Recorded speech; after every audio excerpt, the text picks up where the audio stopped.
Le grain de l'image est épais, presque comme un voile de deuil sur la scène elle-même. C'est 1962. La chimie de l'argent sur le papier a figé ce moment, mais elle n'a pas réussi à capturer l'odeur de la poussière et du jasmin, ni le son étouffé d'un monde qui se fracture. Au centre, il y a Elisa. Elle n'a que 20 ans, mais la photographie lui en donne le double. Ses épaules sont voûtées, non pas sous le poids de la valise unique qu'elle tient, une chose de carton brun, usée au coin, mais sous le poids de la porte qu'elle vient de fermer. Son visage est tourné juste assez vers l'objectif pour que la lumière capte la traînée humide sur sa joue. Ce n'est pas un sanglot théâtral, c'est la fuite silencieuse d'une âme qui se vide. Elle quitte la maison de son enfance, la villa des Oliviers, et ce départ est une amputation. La plupart des gens, en regardant cette photo, verraient une jeune femme triste, peut-être une émigrante, une note de bas de page dans les grands bouleversements de l'époque. Ils verraient le titre, 1962. Ils hocheraient la tête, pensant comprendre, mais ils ne voient pas. Ils ne voient pas la véritable histoire. Ils ne voient pas le véritable héroïsme.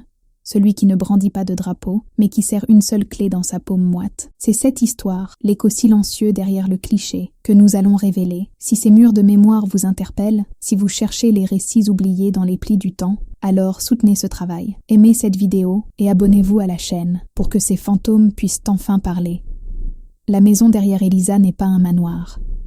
C'est une construction modeste mais fière, blanchie à la chaux, avec des volets d'un bleu qui tente encore de défier le soleil implacable. Mais en 1962, la chaux s'écaille et le bleu s'est rendu. La bougainvillée, autrefois d'un fuchsia exubérant, semble maintenant retenir son souffle, ses fleurs de papier tombant sur le seuil, comme des confettis, lors d'une fête annulée. La porte qu'Elisa vient de fermer n'est pas seulement en bois. Elle est faite des marques de croissance de son père, gravées dans le montant, des coups de poing de son frère aîné, parti bien avant, et de la tache d'huile laissée par la lanterne de sa mère les nuits de panne de courant. Elle ferme la porte sur tout cela. Elle pleure parce qu'elle sait, avec la certitude terrible de la jeunesse forcée de grandir trop vite, qu'une porte comme celle-là ne se ferme jamais vraiment. Elle vous hante, elle clique dans vos rêves. La valise qu'elle tient est ridiculeusement légère. Qu'emporte-t-on quand on doit tout laisser? Pas l'argenterie de la grand-mère, trop lourde. Pas les albums photos, trop volumineux. Pas les meubles polis par des générations de mains. Elisa n'emporte que 3 choses. Une robe d'été pliée, la seule qu'elle possède sans rapiessage. Un petit livre de poésie aux pages cornées, appartenant à son père. Et, cachée dans la poche de sa veste, une petite boîte en fer blanc rouillé. À l'intérieur, il n'y a ni bijoux ni argent. Il y a une mèche de cheveux blonds, ceux de sa jeune sœur, décédée l'hiver précédent. Il y a 3 olives séchées du plus vieil arbre du jardin. Et il y a la clé de la porte d'entrée. Une clé en fer lourd, inutile désormais, mais qu'il est impossible de laisser derrière. L'héroïsme d'Elisa ce jour-là ne réside pas dans un acte de défi public. Il n'y a pas de discours enflammé, pas de résistance armée. Son héroïsme est invisible. Il réside dans sa capacité à mettre un pied devant l'autre, alors que le sol s'est liquéfié sous elle. Le nouveau temps, comme on l'appelle à voix basse, est arrivé. Des hommes dans des uniformes qui ne sont pas ceux de son père sont venus la veille. Ils n'ont pas crié. Ils ont parlé poliment, les yeux fuyants, un presse-papier à la main. La maison était réquisitionnée. Le mot est tombé comme une pierre dans le puits. Elle avait 24 heures. 24 heures pour effacer 20 ans. L'héroïne invisible de cette photographie n'est même pas seulement Elisa. Regardez de plus près, dans l'ombre du porche, juste derrière le cadre de la porte. Il y a une autre silhouette, presque entièrement absorbée par l'obscurité. C'est Amara, la vieille servante, la femme qui a élevé Elisa après la mort de sa mère. Amara est trop vieille pour partir, et trop attachée à l'ancien monde pour être acceptée par le nouveau. Elle reste. Elle est le fantôme vivant qu'Elisa doit abandonner. Le véritable déchirement, la raison pour laquelle le visage d'Elisa est déformé par une douleur qui dépasse la simple nostalgie, c'est ce regard final échangé entre les 2 femmes. Amara ne pleure pas. Ses yeux sont secs, 2 morceaux de charbon dans un visage parcheminé. Elle a tout vu, et ce n'est qu'une répétition de l'histoire. Mais pour Elisa, c'est la première fois. C'est la trahison originelle. Amara lui a tendu un petit paquet de pain sec et de fromage pour la route. Un geste maternel, dans un monde devenu orphelin. La photographie a été prise par un voisin, un jeune homme nommé Léo, qui documentait les départs. Il pensait peut-être faire œuvre de journalisme, ou peut-être cherchait-il simplement à retenir ce qui ne pouvait être retenu. Il a appuyé sur le déclencheur à l'instant précis où Elisa a franchi le seuil invisible entre chez soi et nulle part. Elle marche vers le camion militaire qui attend au bout de la rue poussiéreuse. C'est un véhicule anonyme, gris, qui transportera des gens comme elle vers le port, ou un bateau anonyme, gris, les emportera loin de la seule terre qu'ils aient jamais connue. En 1962, Elisa ne pense pas à 1997. 35 ans, c'est une éternité inconcevable. Elle ne pense qu'à la prochaine minute, au défi de ne pas tomber, de garder sa valise fermée, de ne pas regarder en arrière une dernière fois vers Amara, qui s'est maintenant effondrée sur le seuil, enfin invisible même pour l'objectif. Elle ne sait pas que cette photographie existera. Elle ne sait pas qu'elle deviendra un symbole de dépossession, une image parmi des milliers d'autres. Elle ne sait pas que la clé dans sa poche deviendra plus lourde chaque année, un poids mort contre sa hanche. Puis, un talisman dans un tiroir de commode dans un pays froid et pluvieux qui ne sentira jamais le jasmin. Elle ne sait qu'une chose, elle pleure parce que l'univers l'a trahie. Elle pleure parce qu'elle est vivante et qu'elle est forcée de continuer à l'être, loin de tout ce qui donnait un sens à sa vie. Le camion démarre, la poussière se lève, et la photographie congèle Elisa pour toujours dans cet instant de départ. Une silhouette solitaire, marchant vers un avenir qu'elle n'a pas choisi. Une héroïne invisible, dont le seul crime était d'aimer un lieu qui ne l'aimait plus en retour. Les 35 années qui suivirent furent un long hiver. Elisa atterrit, comme une feuille morte poussée par le vent du camion et du bateau, dans une ville du Nord, une ville de briques grises et de pluie fine qui ne lavait jamais vraiment la suie des rebords de fenêtres. Le jasmin fut remplacé par l'odeur du charbon et de l'acier froid. Elle apprit à superposer les couches de vêtements, elle dont la peau n'avait connu que le soleil et le lin léger. Elle devint Élise, une version plus courte, plus dure de son nom, une version qui s'adaptait mieux au trottoir froid et à la nécessité de ne pas prendre de place. Elle trouva du travail dans un atelier de confection, ses doigts, autrefois habitués à cueillir des olives, devenant experts dans la danse rapide de l'aiguille sur le tissu. C'était un travail silencieux, un travail de patience, et cela lui convenait. La régularité de la machine à coudre était une sorte de métronome qui rythmait les jours, les empêchant de s'effondrer les uns sur les autres dans un chaos de souvenirs.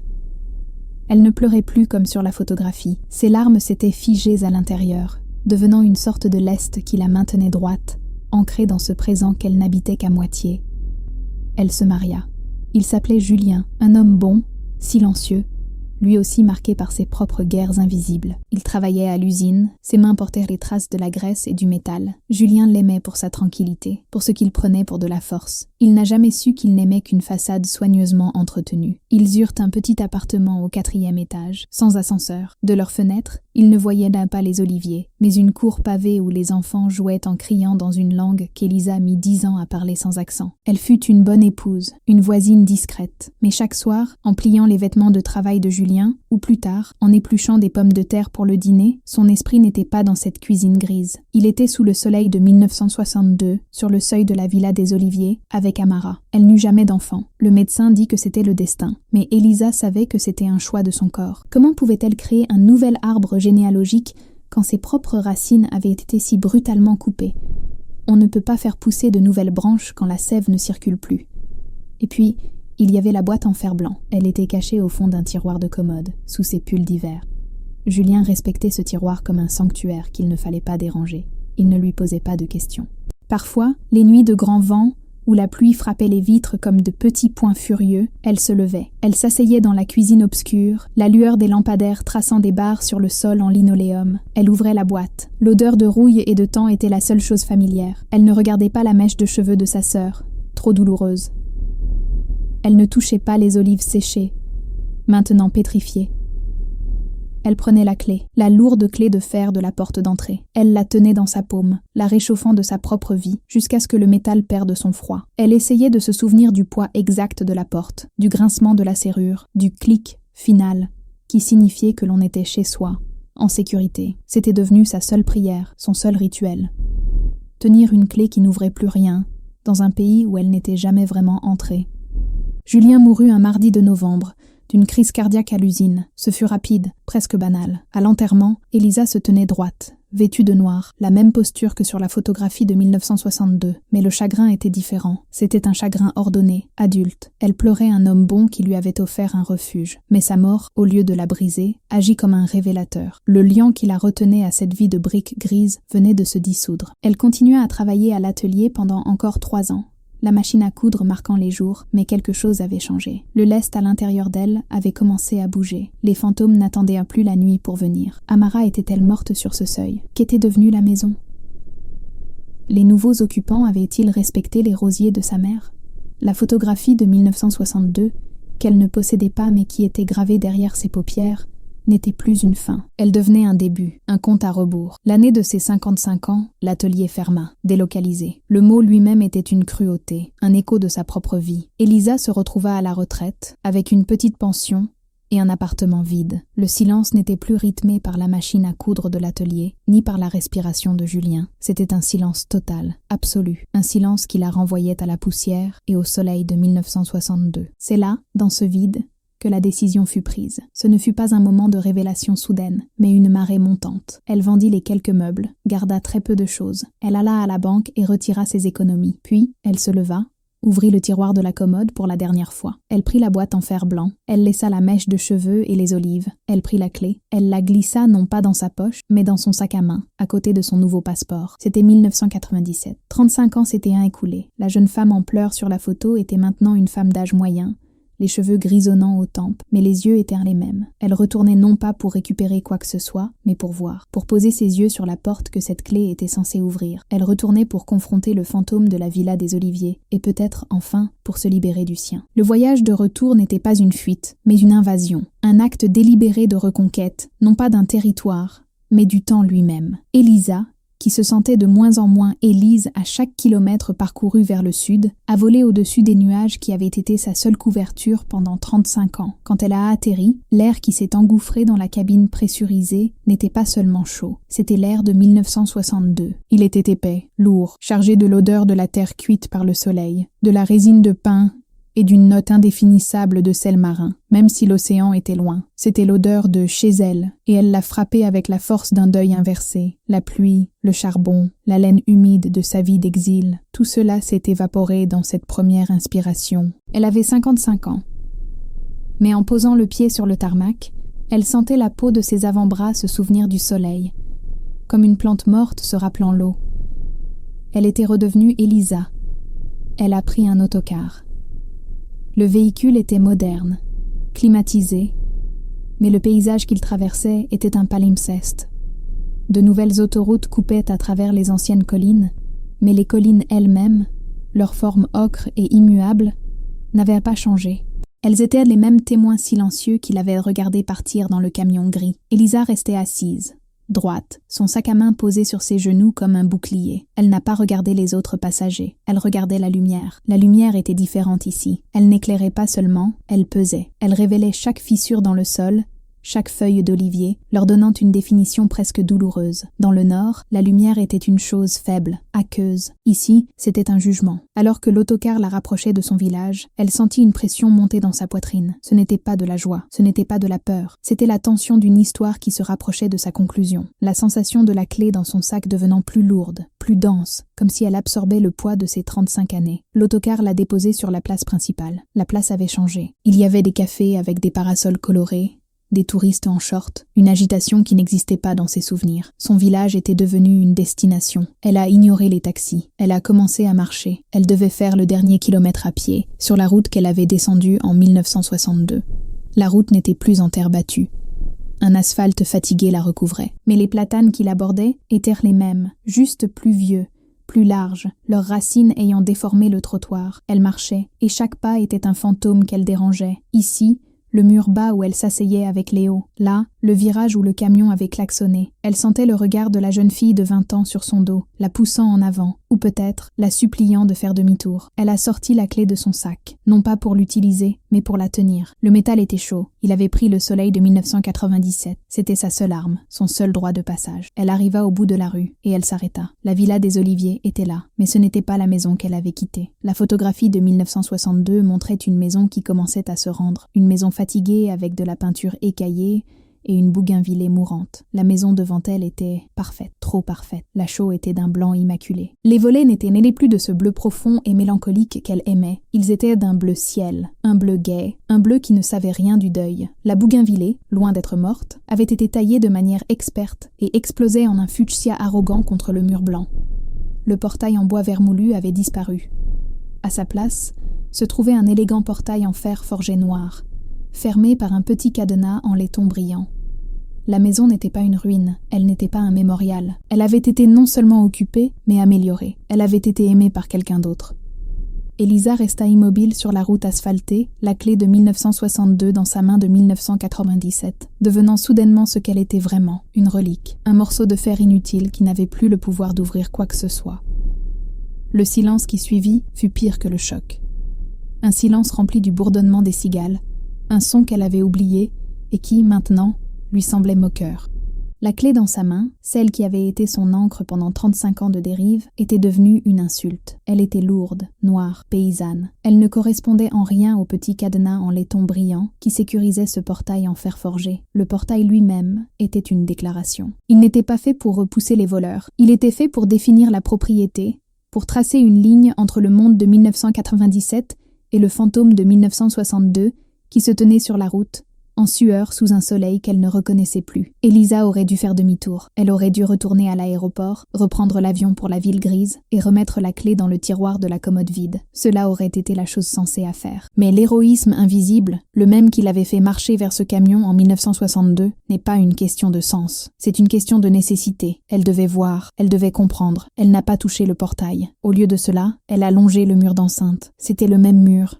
Elle le savait, les pierres étaient les mêmes, mais elles avaient été nettoyées, brossées. Le mortier entre elles était neuf, d'un blanc propre, et non plus l'ancien mortier friable, où elle cachait de petites notes pour Léo. Elle toucha la pierre. Elle était chaude, mais elle ne lui rendit rien. Aucune mémoire, aucun écho. C'est alors qu'elle l'entendit. Un son qui n'avait jamais appartenu à la villa des Oliviers. Pas le cri des enfants, pas la musique, mais le bruit de l'eau. Un bruit de clapotis régulier, rythmé, suivi d'un rire aigu. Un rire de femme, jeune, insouciant. Elle contourna le coin du mur, là où la haie de romarin sauvage avait été remplacée par un mur de cyprès, taillé au cordeau, et elle l'a vu, là où se trouvait le potager de sa mère, là où se trouvaient les 3 plus vieux oliviers, ceux d'où venaient les olives séchées dans sa boîte en fer blanc. Il y avait un rectangle d'un bleu turquoise impossible, une piscine, des chaises longues blanches, un parasol de la même couleur que les volets. Une jeune femme en maillot de bain lisait un magazine, ses pieds barbotant dans l'eau. Elisa a eu l'impression qu'on lui avait coupé le souffle. Ce n'était pas une réquisition, comme en 1962. C'était une éradication. Ils n'avaient pas seulement pris sa maison, ils avaient effacé son histoire. Ils avaient noyé ses souvenirs sous une eau chlorée. Elle recula d'un pas, heurtant presque le pilier du portail, au moment même où un bip électronique retentit et où le portail en fer forgé s'ouvrit en glissant sans bruit. Une voiture, un petit cabriolet d'un rouge vif, en sortit lentement. Au volant, une femme d'une trentaine d'années, bronzée, portant des lunettes de soleil. Elle s'arrêta à moitié sur la route, attendant que le portail se referme, et vit Elisa. Elle ne la vit pas comme un fantôme. Elle la vit comme une femme d'âge moyen, l'air perdu, habillée de vêtements de voyage sombres et inappropriés pour la chaleur. Elle sourit, un sourire poli, de voisinage. « Bonjour », dit-elle, sa voix portant l'accent du Nord, clair et rapide. Elisa ne répondit pas. Elle serrait si fort la clé dans sa paume que le métal lui entrait dans la chair. La femme fronça les sourcils, inquiète. « Vous cherchez quelqu'un ? Vous allez bien, madame ? Il fait très chaud. » C'est à ce moment-là que la jeune femme de la piscine, sa fille adolescente peut-être, s'approcha. « Maman, qu'est-ce qu'il y a ?» Elle parlait la même langue, mais les sons étaient différents, les voyelles plus ouvertes. Elles n'étaient pas d'ici, elles n'étaient pas du pays. Elles étaient autre chose, des propriétaires. Je connaissais cette maison, murmura Elisa. C'était la première fois qu'elle parlait d'une voix forte de son passé, et sa voix était rouillée, comme la clé. La femme dans la voiture, elle s'appelait Cécile, coupa le moteur. Elle sortit, elle était grande, confiante. « Vraiment ? C'est merveilleux. Nous l'avons achetée il y a 5 ans. Une vraie ruine, vous n'imaginez pas. Nous avons tout refait. » Elle rayonnait de fierté, la fierté du sauveur. « Voulez-vous entrer, boire quelque chose de frais ? Vous avez l'air bouleversé. » C'était une invitation de la maîtresse de maison à une étrangère. Elisa entra. Elle franchit le seuil, non pas en tant que propriétaire revenant, mais en tant qu'invitée curieuse. Le sol n'était plus en tomate rouge, usé. C'était un carrelage italien, pâle et brillant. Les murs avaient été abattus. Le petit salon de sa mère, la cuisine sombre d'Amara et la salle à manger formaient maintenant un immense espace ouvert, baigné de lumière par des fenêtres qui avaient été agrandies. C'était magnifique, et c'était un meurtre. Cécile parlait, un flot continu de mots sur les architectes, les problèmes de plomberie, la découverte de cette charmante vieille poutre qu'ils avaient décidé de garder comme élément de caractère. Elisa flottait dans cette pièce comme un songe. Elle vit le manteau de la cheminée où son père lisait de la poésie. Elle était toujours là, mais au lieu des photographies de famille décolorées et d'une simple horloge, il y avait un tableau abstrait et 3 vases design. Sur le côté, il y avait un autre cadre, une photographie. Mais ce n'était pas celle de 1962. C'était une photo de Cécile, de son mari et de leur fille adolescente, tous souriants, bronzés, devant la porte d'entrée au volet bleu ciel. Ils étaient mis là. Ils étaient la nouvelle histoire. Ils vivaient la vie qu'elle aurait dû avoir. Mais sans elle, ils vivaient sa vie, et ils ne le savaient même pas. Ils n'étaient pas des antagonistes, pas des voleurs. Ils étaient juste des gens qui avaient trouvé une ruine et l'avaient sauvée. Elisa se tenait au milieu de son enfance effacée, la clé de 1962 brûlant un trou dans sa poche, et elle comprit qu'il n'y avait personne à qui en vouloir. Et c'était la plus grande tragédie de toutes. Le verre d'eau fraîche, offert par la main bronzée de Cécile, resta sur le comptoir en granit poli. Elisa ne le toucha pas, elle ne pouvait pas avaler, sa gorge était serrée. Non pas par la soif de 1997, mais par les larmes de 1962 qui remontaient, sèches et brûlantes. Cécile parlait encore, sa voix une mélodie agréable et superficielle qui décrivait le choix des carrelages, la difficulté de trouver de bons artisans. « Vous n'imaginez pas le travail », disait-elle en riant. Cette poutre, elle pointa la poutre sombre au-dessus de la cheminée. Elle était couverte de couches de peinture. Nous l'avons décapée. Un caractère incroyable, n'est-ce pas? Si authentique. Elisa regarda la poutre. Authentique. Sur cette poutre, son père avait sculpté une petite hirondelle, si petite qu'on la prenait pour un défaut dans le bois. L'hirondelle avait disparu, poncée, décapée, améliorée. Elle se souvenait de la poutre, non pas comme un caractère, mais comme la ligne d'horizon de sa maison, l'endroit où Amara suspendait les herbes asséchées, leur parfum de thym et de romarin se mêlant à la fumée de la cheminée. « C'est très propre », dit Elisa. Le mot était faible, inadéquat. Cécile le prit pour un compliment. « Merci, c'est ce que nous voulions. De la lumière, de l'espace. Avant, c'était si sombre, n'est-ce pas? Tout cloisonné, et le jardin, une jungle. » C'est alors qu'Elisa posa la question, la seule qui importait plus que la maison elle-même. « Les oliviers » dit-elle, sa voix à peine un murmure. Il y avait 3 grands oliviers, derrière.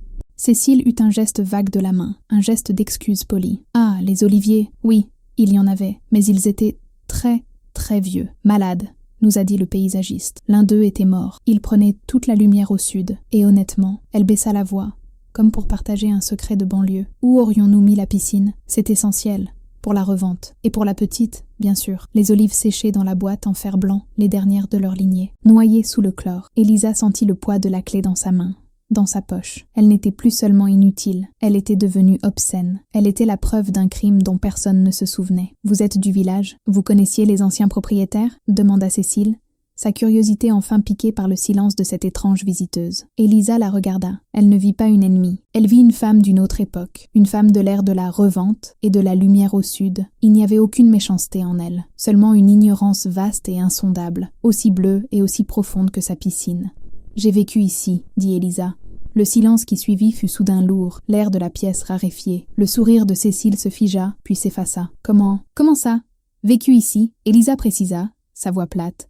Le ton d'un rapport officiel. « J'ai quitté cette maison le 14 mai 1962. Elle appartenait à mon père, et au père de mon père. » Cécile devint pâle sous son bronzage. « Oh mon Dieu, je ne savais pas. Nous l'avons achetée. Elle était à l'état, en ruine. Personne n'a rien dit. »« Bien sûr que non, » dit Elisa. « Les fantômes ne signent pas de contrat de vente. » Elle avait une autre question, la dernière. « Quand je suis partie, » dit-elle, se forçant à regarder Cécile dans les yeux, « il y avait une femme ici. Elle s'appelait Amara. Elle est restée. Qu'est-elle devenue ?» Cécile secoua la tête, visiblement bouleversée, les mains agitées. « Amara? Je n'ai jamais entendu ce nom. Les voisins, ils ont dit que la maison était vide. Vide depuis des années. Abandonnée. Vide. » Le mot tomba dans le puits. Amara, le dernier témoin, le fantôme qui gardait le seuil, avait été effacé aussi. Pas de tombe, pas de nom, juste une maison vide. C'est à ce moment qu'Elisa sortit sa main de sa poche. Elle ouvrit sa paume. La clé en fer noir reposait sur les lignes de sa vie, la rouille de 1962 tachant sa peau de 1987. Cécile la regarda, fascinée, horrifiée. Qu'est-ce que c'est? Elisa s'avança vers la cheminée. Elle ignora le tableau abstrait, les vases design. Elle regarda la poutre authentique. C'était la clé, dit-elle, la clé de la porte d'entrée. D'un geste lent, délibéré, un geste de funérailles, elle posa la clé sur le manteau de la cheminée. Elle la plaça juste au centre, un éclat de vérité sombre et rouillé, au milieu de tout ce blanc immaculé. La clé reposait là, comme un corps accusateur. Elle ne tintait pas, elle pesait. Cécile n'essaya pas de l'arrêter. Elle comprenait maintenant qu'elle assistait à un rituel dont elle ne connaissait pas les règles. « Elle reste ici, » dit Elisa, non pas à Cécile, mais à la maison. Elle est fatiguée d'être portée. Elle se retourna, laissant le verre d'eau intact. Elle marcha vers la porte, non pas la porte de ses souvenirs, mais la nouvelle porte de Cécile. Elle n'avait plus rien à voir ici. Elle n'était pas revenue pour récupérer sa vie. Elle était revenue pour livrer son fardeau. Et elle l'avait fait. Elle laissa Cécile seule dans sa magnifique cuisine, seule avec une clé qu'elle ne pourrait jamais utiliser et une histoire qu'elle ne pourrait jamais effacer. Elisa franchit le seuil. Le clic de la serrure moderne de Cécile, se fermant derrière elle, était différent. Ce n'était pas le clac lourd et définitif de l'ancienne serrure en fer qu'elle avait connue. C'était un son léger, rapide, presque insignifiant. Mais pour Elisa, ce fut le son le plus assourdissant du monde. C'était le bruit d'une finalité véritable, une finalité qu'elle n'avait pas subie, mais qu'elle avait choisie. Elle descendit l'allée, où le gravier blanc crissait sous ses chaussures, un son sec et propre qui avait remplacé le silence de la terre battue. Elle ne se retourna pas. En 1962, elle avait été chassée, poussée vers l'avant par le chagrin et la peur, obligée de regarder son dos. En 1997, elle choisissait de marcher. Elle passa le portail en fer forgé, que Cécile n'avait pas encore refermé. Sa main, instinctivement, se glissa dans sa poche. Elle était vide. Le poids familier du métal froid, le poids qui avait été son compagnon pendant 35 ans de nuits grises et de matins pluvieux, avait disparu. Elle se sentit étrangement légère, presque déséquilibrée. La photographie de 1962 avait capturé une victime. Une jeune femme définie par ce qu'elle perdait, ses larmes un témoignage de sa dépossession. Mais la femme qui marchait sur la route asphaltée en 1997 n'était plus cette personne. Son héroïsme invisible n'avait pas été de revenir pour réclamer quoi que ce soit. Il avait été de survivre à l'exil. Et maintenant, son acte final d'héroïsme était de lâcher prise. Elle comprit, alors que le soleil de l'après-midi commençait à décliner, que la clé n'avait pas été un souvenir, c'était une encre. Et en la posant sur cette cheminée blanchie à la chaux, elle n'avait pas abandonné son passé, elle avait refusé de le laisser être son unique avenir. Elle avait libéré le fantôme de la jeune fille en pleurs, et s'était libérée elle-même. La maison n'était plus la villa des Oliviers, c'était juste la maison de Cécile. Une maison avec une piscine, là où des racines auraient dû être. À l'intérieur, Cécile resta immobile un long moment. L'eau de la piscine continuait son clapotis mécanique, mais le son semblait maintenant indécent. Elle regarda la clé sur sa cheminée. L'objet était une dissonance. Il ne cadrait pas avec le design, ni avec les couleurs pâles, ni avec les vases design. C'était une tache d'histoire que toute la peinture blanche du monde ne pouvait couvrir. Ce n'était plus une maison sauvée d'une ruine, c'était une maison construite sur une absence. Cécile, la nouvelle occupante, l'étrangère qui vivait la vie d'Elisa, venait de découvrir que sa maison était hantée. Elle venait d'hériter, non pas de la maison, mais de son fantôme. La clé était devenue son fardeau à elle. Elisa atteignit la place du village. Le soleil commençait à descendre, colorant les vieux murs de la ville en ocre et en or. Elle s'assit sur un banc pour attendre l'autocar de retour vers l'aéroport. Elle n'était pas heureuse, elle n'était pas triste. Elle était, pour la première fois en 35 ans, simplement là. Elle n'était plus la fille qui pleurait en 1962, ni la femme hantée de 1997. Elle était une voyageuse, attendant un bus. Elle avait enfin laissé la villa des Oliviers. Elle l'avait laissée aux mains de Cécile et à la garde de la clé en fer. L'histoire d'Elisa est terminée. Mais combien d'autres clés rouillées gisent au fond des tiroirs? Combien de maisons rénovées ont effacé les amarras et les hirondelles sculptées? Ces échos persistent, attendant que quelqu'un écoute. Si vous croyez que ces histoires doivent être racontées, si vous voulez continuer à déterrer les vies oubliées derrière les photographies, alors votre soutien est notre fondation. Aimez cette vidéo et abonnez-vous à la chaîne. Aidez-nous à donner une voix au silence.